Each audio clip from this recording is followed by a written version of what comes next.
অনেক ভাই বোনের শহীদ হয়েছে, তাদের মধ্যে মুগ্ধ, আবু সাইদ, তারা শহীদ হয়েছে।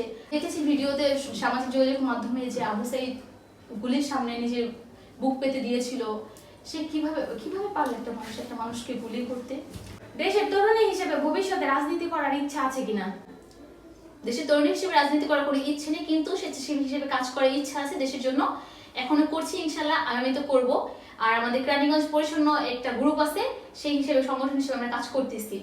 এটা হচ্ছে আমাদের পরিচ্ছন্ন কেরানীগঞ্জের এই যে টি শার্টটা, এটা পরে আমরা এখনো কাজ করতেছি, স্টিল ইনশাল্লাহ আরো কাজ করব। ধন্যবাদ শ্রাবণ, আমাদের দেশ বৈচিত্র্য অনুষ্ঠানে আসার জন্য। দেশ বৈচিত্র্য সম্বন্ধে কিছু বলো। ধন্যবাদ আপু আপনাকেও আমাকে এই দেশ বৈচিত্র্য থেকে ইনভাইট করার জন্য। এখানে এসে আমার খুবই ভালো লাগছে, আর এটাও ভালো লাগছে এত সুন্দর আয়োজন দেখে। ধন্যবাদ দেশ বৈচিত্র্যকে। ধন্যবাদ দর্শক, এই পর্যন্ত সবাই ভালো থাকুন, সুস্থ থাকুন, দেশ বৈচিত্র্যের সাথে থাকুন।